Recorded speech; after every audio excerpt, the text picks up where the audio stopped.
India has announced plans to ban 54 Chinese apps that pose a threat to the country's security. The apps set to be banned include Sweet Selfie HD, Beauty Camera, Viva Video Editor, App Lock, and Dual Space Light, among others.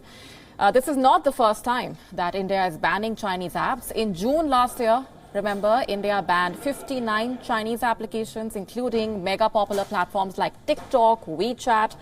Then as well, the government cited a threat to the nation's sovereignty and security.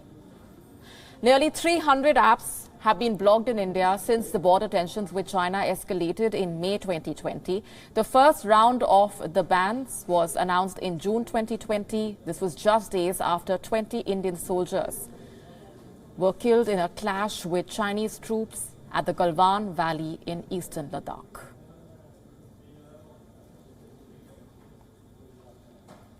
For more on this, our principal diplomatic correspondent Siddhant Sibal has sent us this report. Take a look.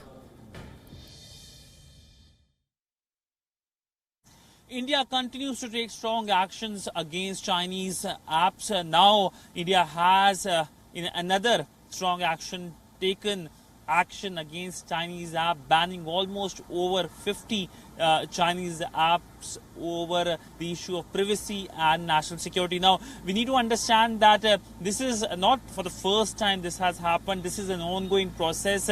India started banning Chinese apps after the 2020 Galwan incident, in which the Chinese aggressive actions at the line of actual control led to the death of 20 Indian soldiers. Now, one of the key reasons for the Indian action is privacy and national security. We know that it's just not here in India but globally as well.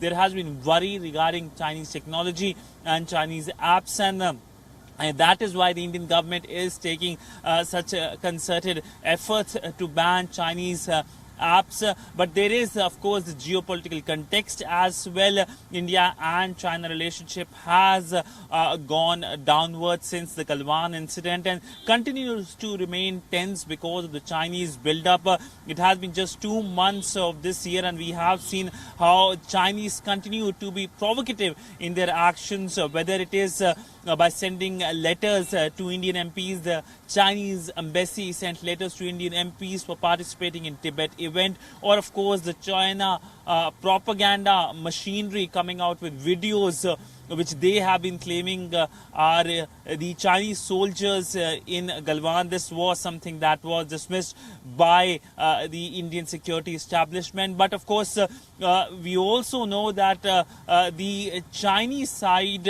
allowed a Galwan commander to be Olympic torch bearer, which of course riled up India, and India of course announced that it is going to diplomatically boycott the Chinese Olympics. So it is largely in this context that this action is coming, and this is something that we are expected to hear more from India in terms of taking action against Chinese apps, or whether it's the investments as well.